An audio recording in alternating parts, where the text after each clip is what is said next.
쉽게 말하면 저는 뭐 정치적으로 총선에서 승리하느냐 마느냐의 문제가 물론 중요하지만 더 중요한 것은 우리 사회가 치닫고 있는 이 반생명적 세계관, 물질 중심주의적 세계관을 어떤 식으로 정치가 바로잡을 수 있을 것이냐를 고민해야 한다고 생각을 합니다. 정치가 바로잡아야 할 건 바로 그거다라는 거죠. 그동안 더불어민주당이 지켜온 가치가 있습니다. 반독재 민주화 운동 과정에서 체화한 민주라는 가치가 있었고, 끊임없이 약자와 서민들의 사회적 약자와 서민들의 생활 안정을 위해서 노력해온 복지라는 가치가 있었습니다.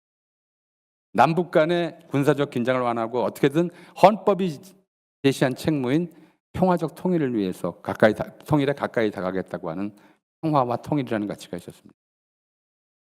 민주, 복지, 평화가 더불어민주당 이전부터 민주당의 3대 가치였습니다. 근데 지난 선거 때 진보를 자처하는 어떤 지식인이 SNS에 저런 글을 썼습니다. 민주당이 그동안 민주, 복지, 평화 가지고 울거먹었는데 지금 민주주의는 걱정하지 않아도 될 만큼 정착했고, 복지는 국민의힘도 외면하지 못할 만큼 이제 우리 국민들의 기대치가 형성돼 있다. 평화에 대해서는 그건 우리가 문재인 김정은 회담에 대해서 봤지만 오히려 회의적이다. 그래서 이건 이제 민주당은 역사의 뒤로 사라져야 된다. 진보라고 생각했던 사람이 그런 얘기를 한 적이 있습니다. 그런데 막상 우리가 1년 반을 겪었습니다. 넘어가시죠. 예. 우리는 지금 민주, 복지, 평화 이 모든 것들이 철저히 짓밟히는 상황을 1년 반 동안 겪었습니다. 그런데 그런 상황에서 민주당이 지금 허우적대고 있는 것은 도덕성 프레임입니다. 제가 볼 때는 그래요.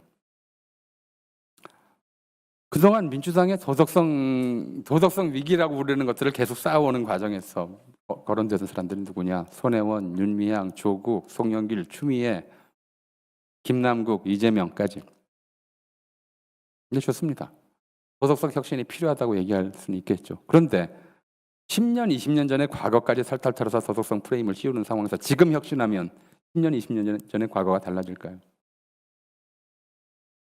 저게 허우적대서는 안 된다고 저는 생각을 합니다.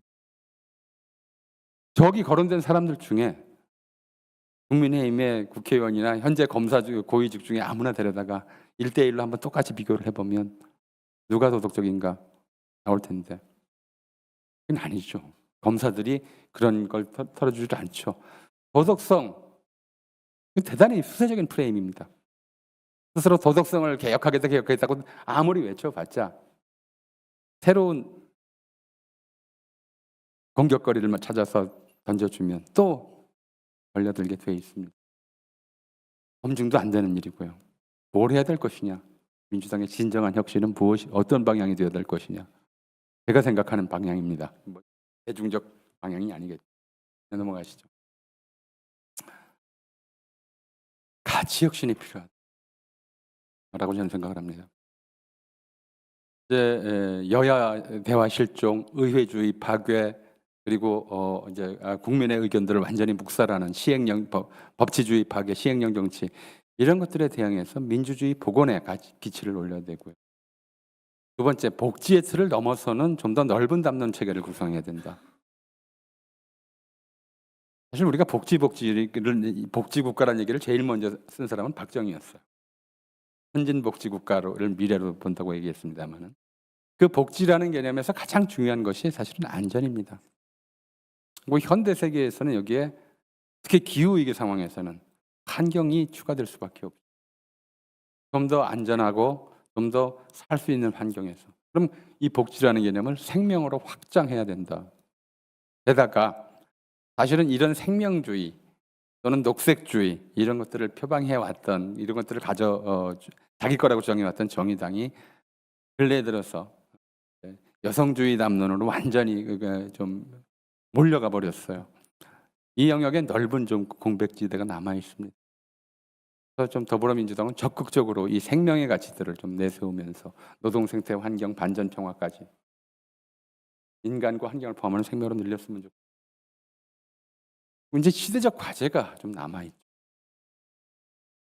지금 우리 앞에 있는 당면한 예전에는 한 10년 전만 해도 먼 일이라고 생각했는데 이제 당면한 우리의 시대의 과제로 첫 번째로는 기계가 인간을 대신하는 상황들이 전개되고 있습니다. 기계화의 시대, AI의 시대, 로봇의 시대가 오고 있는데 사람들은 늘 기계가 점점 인간을 닮아간다고 걱정을 해요. 근데 진짜 걱정해야 될 것은 지난 100년 동안, 짧게는 지난 3, 40년 동안 인간이 기계를 닮으려고 노력해 왔다는 거예요. 지금 윤석열 정부나 또는 이제 이른바 수구 언론들이 퍼뜨리려고 하는 능력지상주의를 보면 능력이라고 하는 말은 기계의 성능, 기계의 마력을 합친 말이에요. 어떤 인간도 기계보다 빠를 수 없고 기계보다 정확할 수 없고 기계보다 강할 수 없습니다. 인간의 가치를 재설정해야 된다. 생명의 가치를 설정하듯이 인간의 가치를 재설정해서 인간의 기계화로는 대응할 수 없는 기계의 인간화. 그럼 인간이 어떻게 될 것인가에 대한 고민과 대안을 내놓아야 한다. 두 번째, 인구 절벽입니다. 이 지구상에서 가장 빠른 속도로 인구가 줄어들고 있고 가장 출산율이 낮아요. 저는 인간을 도구나 물질로 보는 시각이 한국인만큼 심한 데가 없기 때문이라고 생각합니다. 인간을 도구나 물질로 보는 문화에서 뭐하러 도구와 물질을 낳겠습니까? 역시 인간 존엄성을 드높일 수 있는 정책 개발, 담론 개발이 필요합니다. 세 번째, 기후 위기죠. 역시 물질주의적 반생명적 인간 활동의 결과입니다. 후쿠시마 오염수 방류, 우리가 바다를 오염시킨다. 물은 무생물이에요. 바다의 오염에서 더 중요한 문제는 바다에 사는 생명체의 문제이고 생명체들 사이의 연계가 문제입니다. 근데 오염수가 안전하다는 말을 해요. 핵물질이.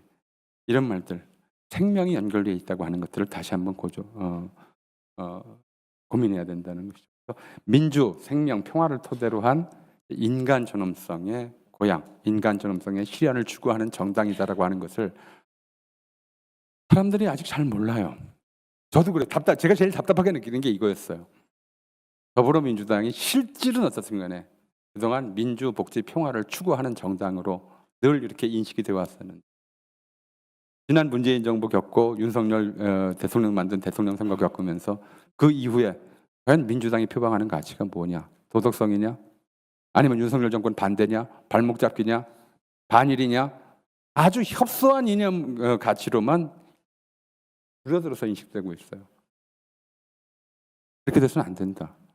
사안에 사안별로 대응하고 뭐 도덕성이 어떻고 아니면 뭐 친일이니 반일이니 이런 담론으로 빠져들면 안 된다는 거죠. 좀 더 큰 프레임으로 감동적으로 설득력 있게 우리 국민에게 우리 미래를 어떻게 할 것인가를 물어야 합니다. 그리고 우리는 이런 대안을 만들고 있다, 만들어 놓았다고 얘기할 수 있어야 된다고 생각합니다. 마지막 페이지 넘어가시죠. 그래서 다시 저는 참여민주주의를 얘기해야 될 때라고 생각합니다. 민주주의의 최후의 보루는 깨어있는 시민의 조직된 힘이다. 노무현 전 대통령의 말씀이죠. 민주주의의 최후의 보루를 쌓으려고 하고 있는가? 민주당을 지지, 응원 또는 하다못해 싫어도 선택하는 시민들에게 합당한 대우를 하려고 해왔는가? 지금 이 혁신회의가 저는 그 정신을 다시 되살리는 계기가 되기를 바라고요. 그래서 제 나름대로 한번 정해봤습니다. 민주당은 국민과 더불어, 세계와 더불어, 자연과 더불어 그렇게 우리 암울한 미래에 빛이 될 수 있는 그런 정당이 되기를 바랍니다. 감사합니다.